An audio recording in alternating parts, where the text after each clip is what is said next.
My name's Kelly Lee. I am the executive director of a local nonprofit called Camp Encourage. And we've been around for 16 years. This is our 16th year.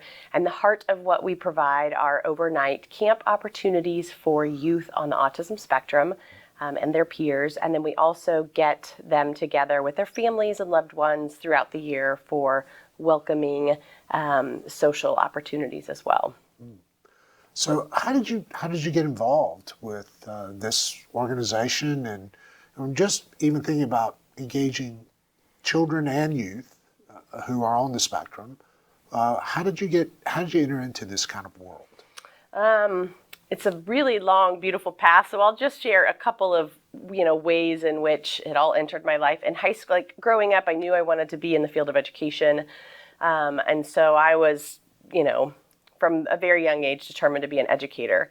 And so I was in my senior year of high school and had been doing some cadet teaching at local elementary schools.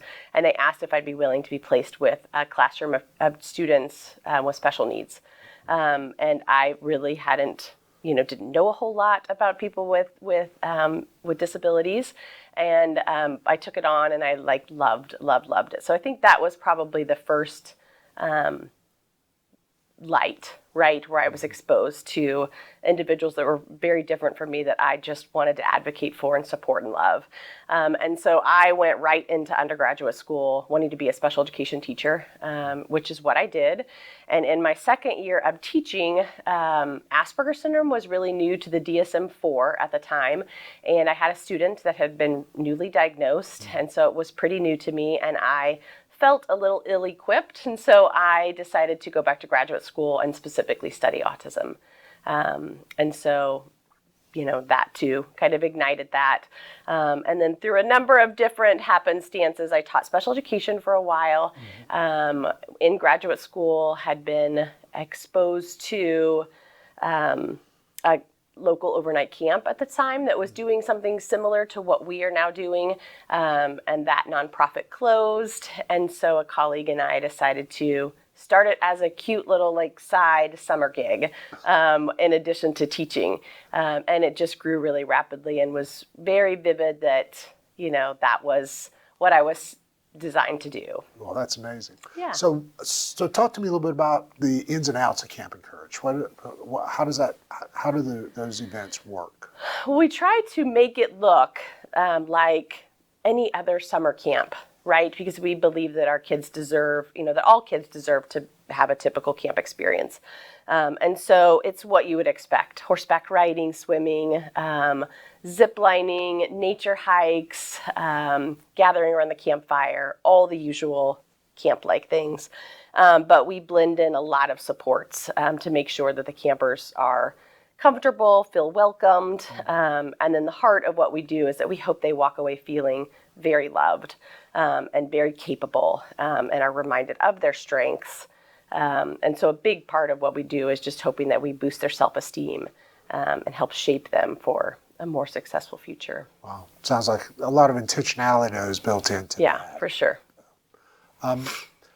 So knowing that a lot of people that will be coming into this grant initiative might not have a real strong background around autism and its implications, if you were just thinking about either everyday ministers or just everyday people in the life of the church, how would you define autism to help them better understand it? Yeah, first I will say that, although individuals that receive a diagnosis through the DSM-5 of an autism spectrum disorder meet all of these specific criteria, they're all so different, right? So yes, they check, the specific characteristics that are commonalities, but you look across camp and each person is their own person, right? Which makes it a little tricky when we're then wanting to serve them and love them, because what may work for one may not work for the other. For what makes sense for one is not the same for the next. So it really takes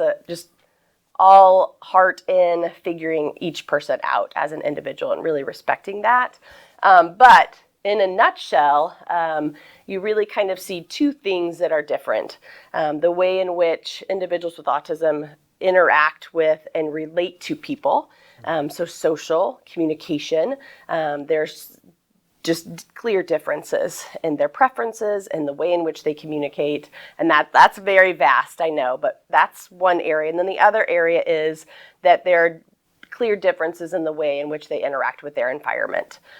So how they respond to that which is around them.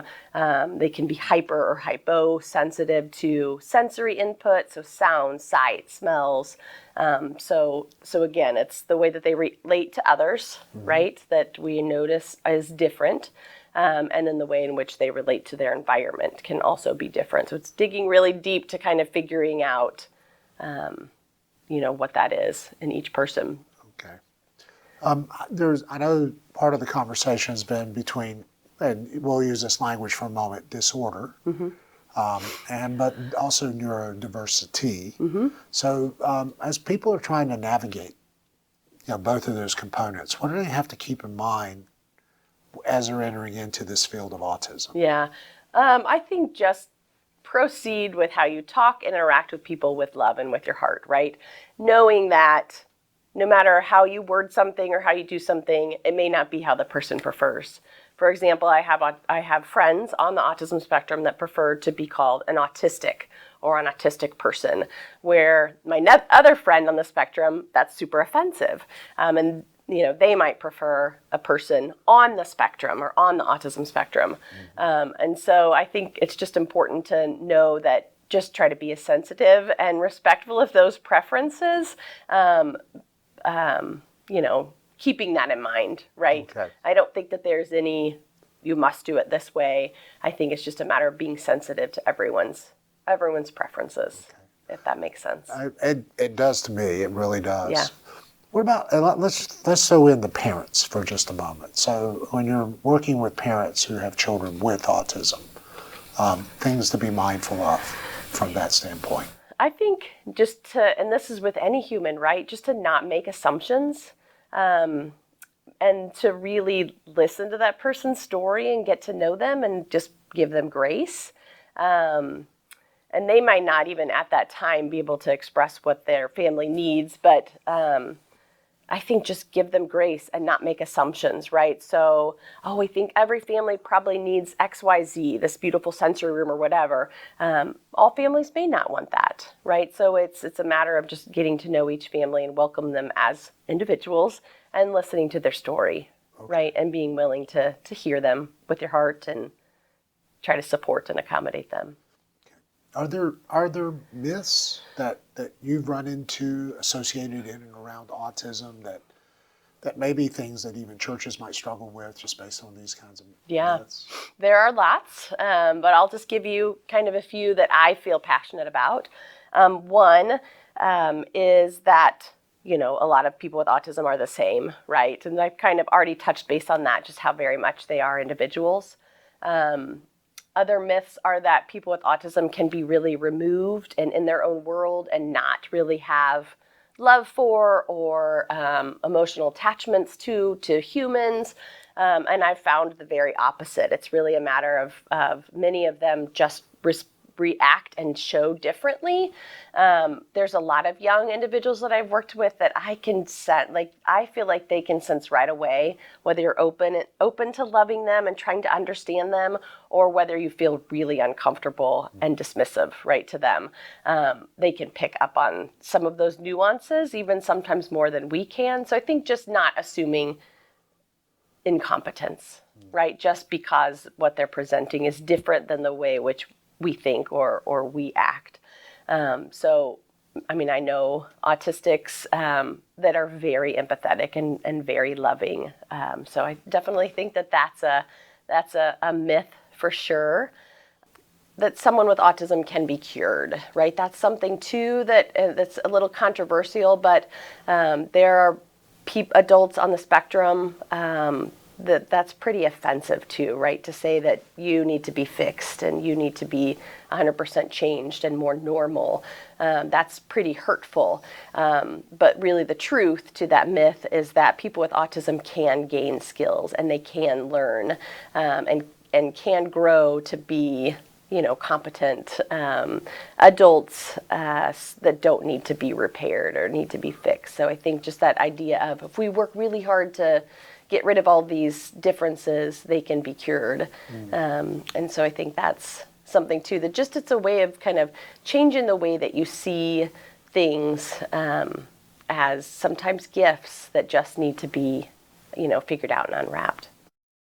Well, let's switch since you dropped the term gifts. So instead of myths, what are some of the gifts that you see that children and youth with autism offer to the church once they become a part of that? Right. Well, I think it's different for every single person, right? Okay. Just depending on what their individual gifts might be. Some individuals might have like amazing memories, right? Amazing abilities to remember information. Some of them may have amazing musical talents. Like each person just presents different gifts and different skills that, again, you just have to dig deep to uncover and make sure that they shine.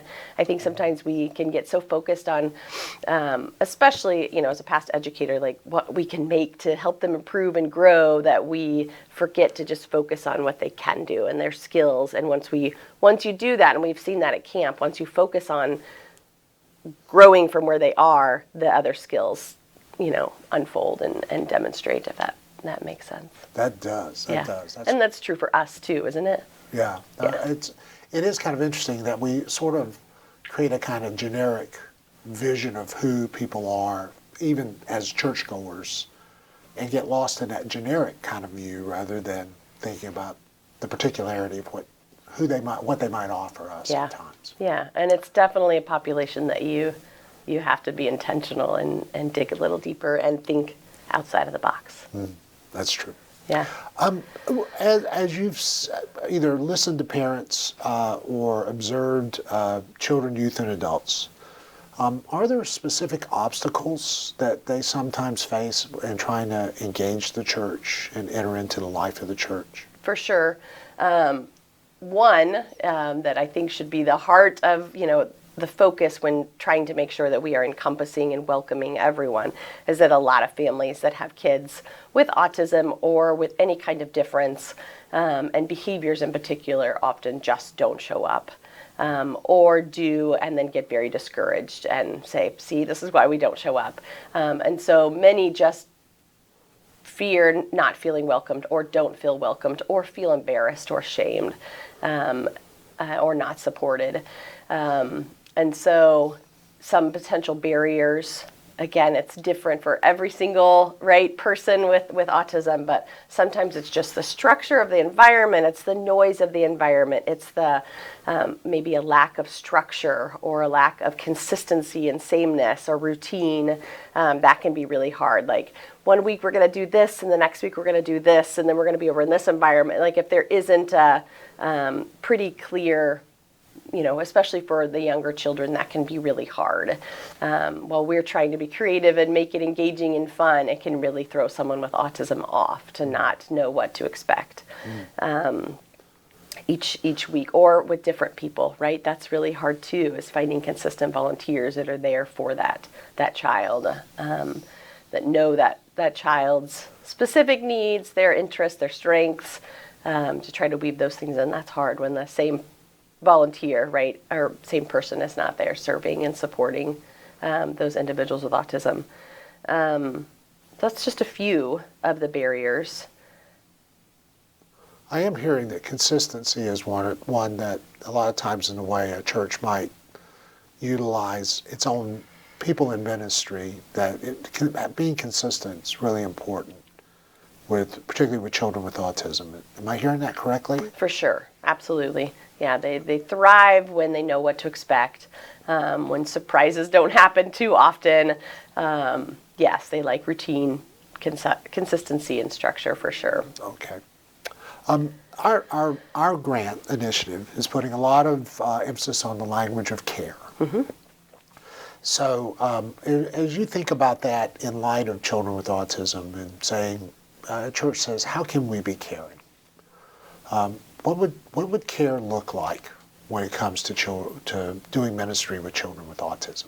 Yeah, connecting with the parents if it's a younger child and finding out, asking that question, what can we do to care for your child and for your family while you're here?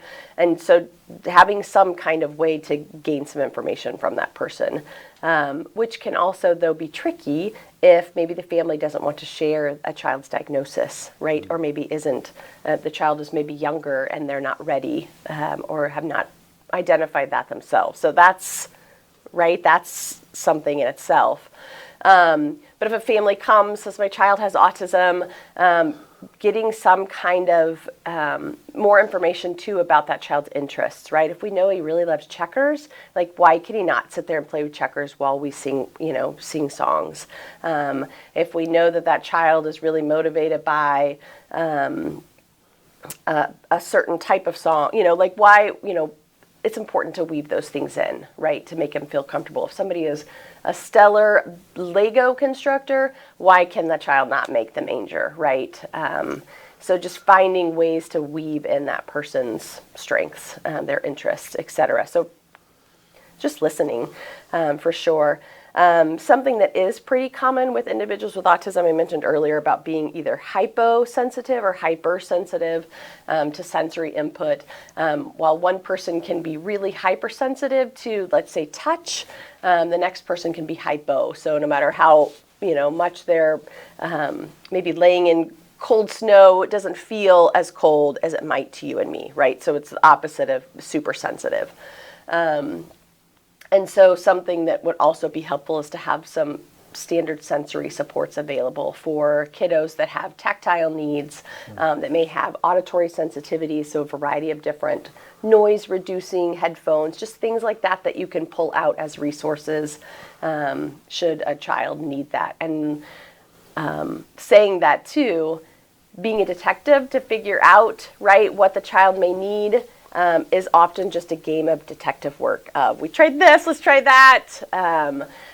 But with all, doing it just with the intention of being caring. Okay. Right? And trying to be supportive and make the people feel welcome and comfortable. So it sounds like permission, not so much to fail, but permission to make a mistake, but then be mindful to recover from that, not allow that to discourage you from staying connected is really important before it's all said and done. Absolutely. Other major, this is the last question kind of thing, and then we may go off script a little bit, but one of the things Nurturing Care is interested in is building a network of churches that at least are attentive to children with on the spectrum. What do you think a network like that might accomplish from your standpoint? I think it would be beautiful. I think it'd be really kind of crucial because each of the individuals that are going to come into each setting are going to be different.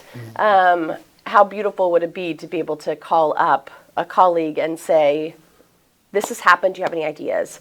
This has happened, has this happened to you before? And just to share ideas, share resources, this is what we use, this is where you can find it. No one should try to be figuring it out on their own, right? When there are other people with similar hearts that want to welcome them as well. So I think it's only makes sense to have a network of people connected to, continuing to welcome these individuals into the churches for sure. Okay. If you were thinking about, and I know you're active in a church, so if you were thinking about both ministers, and I want to use this language, not just professional pastors, but also just lay people doing ministry, as they were to engage children with autism. So how would you pray for them? I mean, what would be the prayers that you would want for that person, and what would you pray for them? Yeah, that they would be open-minded, right, and willing to think differently, that they'd be willing to see something and know more was going on, that they could, what we call neuro-affirming words, that they would talk about people with differences as simply differences, not disorders, delayed, something that's wrong that needs to be fixed, but that they would see them as, perfectly made. Yeah, I think that this is a bit of an aside. This seems to be one of the tensions, at least I'm running into, partially because we know there is such a breadth of what happens on the spectrum. So there are real profound struggles, what I guess you would call level 3 kinds of things, versus more nuanced differences among children with autism. Yeah. That learning how to navigate that kind of breadth of, and not get caught into the language of disorder or diversity alone. Right. It would be a real challenge, I think, in most churches from that standpoint. Oh, for Wouldn't sure. it? Absolutely. For so many reasons, right? Which is why you need to have somebody there that has some knowledge and has a heart to focus on this, so that, because not every person can be experts on every subject, right? When I would go into a general education classroom, I would say, you are the expert on whatever the science topic was, right? But I'm the expert on what their strengths are, what their learning abilities are, how they can gain skills to get this knowledge that you're sharing, right? Or I'm the person that understands their emotional, or behavioral needs that at that time. And so I think they just need to be willing to commit to have someone on staff that has a heart for learning and welcoming them and being flexible to support every new, very different person that comes in. Yeah. And trying to find people in the community that can actually be resourced to them would be a part of that strategy. Yeah, for sure. Okay. Well, I guess anything that I haven't asked that you would want to try to communicate, knowing the people that will be watching this video will be, again, both ministers, but also, I just think people interested in ministry with children with autism. Any final words, things that you would want to try to pass along? I suppose just of all of the settings, right, in our world, church should be where these kids feel loved. And I feel really emotional about this, because it isn't the case, because it is hard, because of all the things that, we've talked about, how very different each person is. Some of them can have very big behaviors that can be frightening if you don't know how to handle it. They need specific settings that not all churches can create, right? So there's lots of barriers, but just of all the places that these families and these children should feel loved, it should be at church, period. And so I think that that's the challenge that we must navigate, which is why it's so beautiful that this funding and this opportunity is available, because I think it is crucial, and the numbers of those being diagnosed with autism is just growing, and so it can't be something that can be swept under the rug. We have to figure out how to live with and worship next to these individuals.